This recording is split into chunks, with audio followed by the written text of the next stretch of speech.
अस्सलाम वालेकुम गाइस, मैं हूं डॉक्टर मोहम्मद यूसुफ अली। आज मैं एक नई न्यू इन्फॉर्मेटिव वीडियो के साथ हाजिर हुआ हूं। आजकल बहुत से स्टूडेंट कह रहे हैं कि हमने सितंबर के लिए यूके में अप्लाई करना है किसी भी यूनिवर्सिटीज़ में एडमिशन के लिए, और ऐसा भी है कि बहुत सी यूनिवर्सिटीज़ ने अपने एडमिशन क्लोज़ कर दिए हैं। लेकिन अब ये है कि अगर आपने एडमिशन लेना है तो आप मैं चाहता हूँ कि स्टूडेंट्स कोई भी यूनिवर्सिटीज़ है जैसे कि उसमें एडमिशन लेना चाह रहा है तो उसके लिए ये ज़रूरी है उसकी जो मेजर रिक्वायरमेंट है वो पहले से पूरी हो, ताकि वो ईजिली सितंबर इनटेक में अपना एडमिशन सिक्योर कर सके। तो पहले तो ये कि आप देखें टाइम तो काफ़ी निकल चुका है। अब तकरीबन अभी मई चल रहा है और तकरीबन 2-3 यूनिवर्सिटीज़ हैं जैसे कि ब्रैडफोर्ड है, वो भी उसने भी कुछ अपने प्रोग्राम्स में एडमिशन ओपन किए हुए हैं जिसमें स्टूडेंट भी अप्लाई कर सकते हैं, और तकरीबन 10 या 15 दिन के अंदर में उनको ऑफर लेटर भी आ जाएगा। हाँ, वो अपनी फ़ी पे करें और एडमिशन सिक्योर करें, उसके बाद अपना कैश का वेट करें जिसमें इंटरव्यू भी होता है, और उसके बाद अपनी बैंक स्टेटमेंट करके जो भी ये सारा प्रोसेस है वीज़ा अप्लाई करें। तो अब जो चाह रहे हैं कि अभी हम सितंबर इनटेक में एडमिशन लेना चाहते हैं, तो मैं मेरी उनको यही एडवाइस है कि फर्स्ट ऑफ ऑल अपनी बैंक स्टेटमेंट वो पूरी रखें। अभी जो रिसेंट में कुछ यूनिवर्सिटीज़ है उनके एडमिशन ओपन है, जैसे कि चेस्टर यूनिवर्सिटी है उसके कुछ प्रोग्राम में ओपन है, हडर्सफील्ड यूनिवर्सिटी है, और बीपीपी यूनिवर्सिटी जो बहुत मशहूर है, जो बहुत इकोनॉमिकल यूनिवर्सिटी है, लंदन में ही है, सेंट्रल लंदन में। तो अब ये कि जो मेन रिक्वायरमेंट्स हैं, ठीक है, जो आप एप्लीकेशन के लिहाज से वो ये कि आपके 2 रिकमेंडेशन लेटर हो, जल्दी से आप वो रेडी करें अपनी यूनिवर्सिटी से, ठीक। दूसरा ये कि अपनी जल्दी से अपने जो आइल्स का टेस्ट है वो बुक करवा लें। और ये कि अब अगर आपका गैप है तो ये कि जस्ट उसको जस्टिफाई करने के लिए जल्दी से आप रेडी करें अपना एक्सपीरियंस लेटर, अगर नहीं है तो ये तो वेल एंड गुड है क्योंकि आपको रैपिडली आप जल्दी से अप्लाई कर सकते हो। तो ये 3 चीज़ रिक्वायरमेंट है जो मेजर है, जो यूनिवर्सिटी पूछती है कि कोई गैप ना हो या आइल्स, और दूसरा ये कि फ़ीस तो ये हर बंदे के पास रेडी होती है। तो बाकी बैंक स्टेटमेंट वो अभी से रखना स्टार्ट कर देंगे ताकि 28 दिन तक वो मैच्योर हो जाए। आपके लिए कैश के लिए भी वो हेल्पफुल होगी, और दूसरा है कि आप वीज़ा में आपको आप उसको अवेल कर सकते हैं उस अपॉर्चुनिटी को। तो ये सब उसकी रिक्वायरमेंट है, और मैंने यूनिवर्सिटीज़ के नाम आपको बता दिए जिनमें अभी एडमिशन ओपन है। और हमारे पास अभी तकरीबन 3 मंथ्स हैं, तो हम सितंबर में टेक में ईज़िली एडमिशन ले सकते हैं। तो मेरी आपको यही एडवाइस है कि अभी से आप जिन्होंने नहीं लिया, जो अभी करना चाह रहे हैं, तो आज ही से अपना प्रोसेस स्टार्ट करें, ताकि वो सितंबर तक अपना, क्योंकि सितंबर में क्लासेस भी तकरीबन एंड में स्टार्ट होती हैं, सिर्फ 25 सितंबर या 16 सितंबर। तो आप सितंबर तक भी जा सकते हो, अपनी फ़्लाइट बुक कर सकते हो। तो ठीक है, अभी ज़ाहिर-सी बात है, आपने जब ये सारी रिक्वायरमेंट्स पूरी कर दी हैं अपनी एप्लीकेशंस की, तो आपको ऑफर लेटर आ जाएगा इंशाल्लाह विदिन 10 टू 15 डेज़ में, या कुछ यूनिवर्सिटीज़ होती हैं आपको 2 से 3 दिन में भी दे ही देती हैं। तो जैसे ही ऑफर लेटर आता है तो आपने फ़ी पे करनी है। अब मोस्टली स्टूडेंट कहता है कि भाई कौन-सा मोस्ट इकोनॉमिकल वे या कौन-सा अच्छा मेथड है जिससे आप फ़ी में ईज़िली कोई भी बंदा पे कर सकता है। तो ये कि आपको कोई अगर रिलेटिव है यूके में तो आप उसको कह सकते हैं, और उसके अकाउंट में यहाँ से पीकेआर में आप सेंड भी कर सकते हो। दूसरा फ्लाईवेयर है, उसमें हाँ, थोड़ी टैक्स डिडक्शन काफ़ी होती है, और बैंक्स वो अपना एक वो चार्ज करते हैं। मतलब उनके अब जिस तरह के पाउंड का रेट अगर अभी रिसेंटली चल 357 है या 356 है, तो वो आपसे 360 या 62 तक चार्ज करेंगे। तो मेरा यही है कि आपके कोई फ्रेंड है यूके में या कोई फैमिली रिलेटिव है, आप उसको कहें वो आपकी फ़ी पे कर दे, और ये मोस्ट वो कह सकते हैं सिक्योर प्रोसेस है जिससे आप फ़ी पे कर लेंगे। और दूसरा ये भी होता है कि जिस तरह के फेसबुक ग्रुप्स हैं या यूट्यूब पे, वहाँ पे कुछ लोग कहते हैं कि यार आप ना आप हमें कह दें, हम यूके में ही हम आपकी फ़ी पे कर देते हैं और आपसे बहुत कम पैसे चार्ज करेंगे। तो उसमें स्कैम अलर्ट ज़्यादा होते हैं, क्योंकि ज़्यादातर ना लोगों के पास कोई चोरी हुए हुए वो होते हैं, या क्या कह सकते हैं क्रेडिट कार्ड। तो जैसे ही आप पे कर देते हो, उनसे करवा लेते हो, आपको यूनिवर्सिटी की तरफ से ये भी आ जाता है मैसेज कि आपकी फ़ी पे हो गई है। लेकिन फिर अगर कुछ दिन में बाद पता लगता है कि भाई आपकी फ़ी वापसी रिटर्न हो गई, मतलब वो क्रेडिट कार्ड क्योंकि चोरी हुआ था, जिसको पता लगता है कि भाई मेरे अकाउंट से कोई ट्रांज़ैक्शन हुई है, तो वो जल्दी से वो रिक्वेस्ट करता है अपने बैंक से, उसके सारे पैसे उसके अकाउंट में वापसी आ जाते हैं। तो ये एक फ्रॉडुलेंट सा केस बन जाता है, और बहुत से स्टूडेंट मैंने देखे हैं जो इस फ्रॉडुलेंट एक्टिविटी की वजह से बैन हो गए यूके से।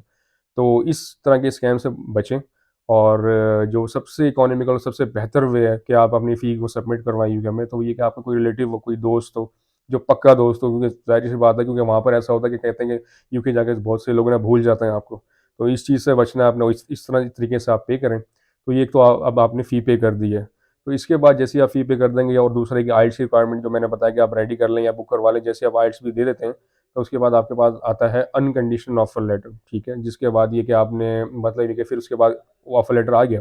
उसके बाद आपको कैश पूरा करना होता है। कैश के लिए अब ये कि पहले यूनिवर्सिटीज़ में ऐसा नहीं होता था कि भाई आपको बैंक स्टेटमेंट शो करिए देन आपको कैश आएगा। अब एक यूनिवर्सिटी है, जैसे कि ग्लासगो में स्ट्रेथक्लाइड के नाम से, वो आप अगर उसमें अप्लाई करेंगे तो उनको कैश के लिए स्टेटमेंट की ज़रूरत नहीं है। लेकिन अब जिस तरह कुछ है स्टूडेंट मैंने भी अप्लाई किया हुआ था, दूसरा मेरे कुछ फ्रेंड्स ने भी, तो अब रिसेंटली पता लगा कि जो ब्रैडफोर्ड यूनिवर्सिटी है वो भी कैश देने से पहले स्टेटमेंट माँगती है। मतलब 28 डेज़ मैच्योर, और स्टेटमेंट में क्या है, आपका लिविंग एक्सपेंस और आपकी रिमेनिंग फ़ी, और जिस तरह अब हम ये भी देखने में आ रहा है कि बहुत सी यूनिवर्सिटीज़ ने अपने जो रीसेंट वो क्या क्या कहते हैं इनिशियल डिपॉजिट है वो भी काफ़ी बढ़ा दिया है। तो कोई इशू नहीं है, क्योंकि हमें ज़्यादा ही पे करना चाहिए, क्योंकि हमें चाहिए कि हम आधे से ज़्यादा फ़ीस पाकिस्तान से पे करके जाएँ, और बाकी ये कि हम वहाँ से इंशाल्लाह अर्न करके हम पे कर सकते हैं। तो अप्लाई करते हैं और वो कहते हैं कि यार एक दोस्त है उसका पता लगा 10 साल का बैन लग गया है। इसके बहुत जो मेजर जो वजह है उसमें बैंक स्टेटमेंट का आता है। कुछ स्टूडेंट ऐसे होते हैं कि अपने जब वीज़ा अप्लाई करते हैं तो बैंक स्टेटमेंट देते तो हैं, लेकिन वो मैच्योर नहीं होती। मतलब ये कि हाँ, उन्हें पता है कि मेरे अकाउंट में अगर मिसाल के तौर पर जो लिविंग एक्सपेंस है और दूसरे है कि जो रिमेनिंग फ़ीस है उसको कवर के अगर उसकी अमाउंट बन रही थी इन पाकिस्तानी रुपीज़ 50 लाख, तो 50 लाख उसने रख दिए, लेकिन अभी तक 28 डेज़ पूरे नहीं हुए हैं, ये नहीं हुए, और उसने अप्लाई कर दिया, तो ज़ाहिर-सी बात है उसकी वीज़ा रिजेक्शन होती है, ठीक है। और जो मेन और एक और ये रीज़न ये भी हो सकता है कि जैसे कि अगर वो स्पॉन्सरशिप मतलब कि उसके फादर के अकाउंट में पैसे हैं और वो अपना कोई वो प्रूफ ऑफ एफिडेविट मतलब कि भाई फंड ट्रांसफ़र मतलब ये होता है ना, लेटर के शो करता है कि जो फादर के पैसे हैं वो स्टूडेंट यूज़ कर सकता है। अगर वो नहीं देता है तो इसकी वजह से भी रिजेक्शन आ जाती है।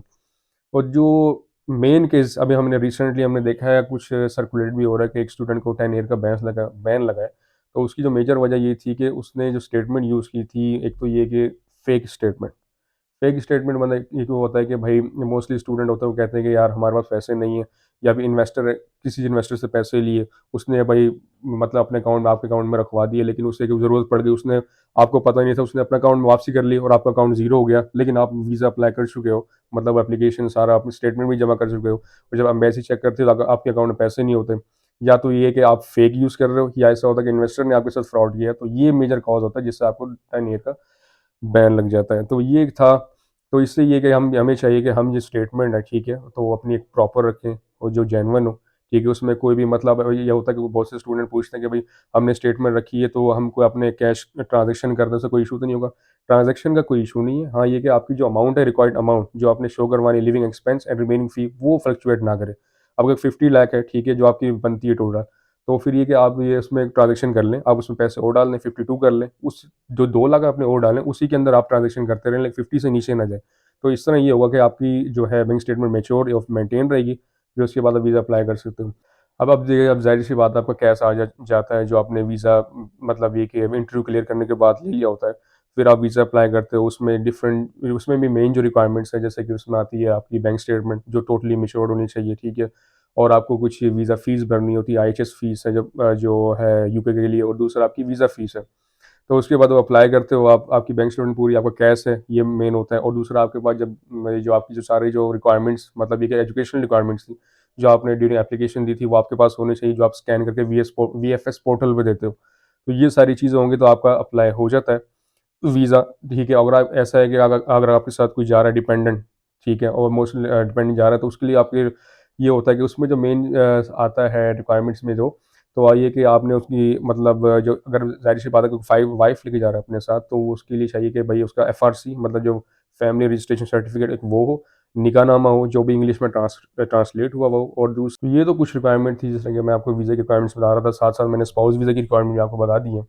अब ये होता है कुछ स्टूडेंट होते हैं कि भाई जैसे ही उनका ठीक है भाई कैश आ गया तो वो अगले दिन ही अप्लाई कर देते हैं, ठीक है, अगर आपकी रिक्वायरमेंट्स पूरी है तो आप अप्लाई कर दें, लेकिन कुछ स्टूडेंट ऐसे होते हैं जिनकी रिक्वायरमेंट पूरी नहीं होती, उन्हें पता नहीं होता भाई स्टेटमेंट मैच्योर है नहीं, वो जल्दी से अप्लाई कर देते, तो फिर जाहिर सी बात है वीज़ा रिजेक्शन होती ही होती है। तो इसके लिए कि आप वेट करें थोड़ा सा, और जब ये कि आपकी जो रिक्वायरमेंट्स पूरी हो जाए, फिर ये कि आप अप्लाई कर दें, ताकि आपको वीज़ा आने में कोई इशू ना हो। और हाँ, ये भी मेजर है कि जब आप वीज़ा अप्लाई करो पहले देख लें कि आप फ्लाइट्स का भी वो भी, क्योंकि ज़ाहिर सी बात है आपने अपना बजट भी मेंटेन करना होता है। तो इन चीज़ों को देख के आप सारा मतलब सब ओके रखें, फिर ही अप्लाई करें। तो इसी तरह की यही उम्मीद है कि आपको ये हमारी वीडियो काफ़ी पसंद आई होगी और काफ़ी इन्फॉर्मेटिव भी साबित हुई होगी। तो इसी तरह की और बहुत सी इन्फॉर्मेटिव वीडियो के लिए हमारे चैनल को लाइक करें, सब्सक्राइब करें और बेल आइकन को दबाएँ। शुक्रिया।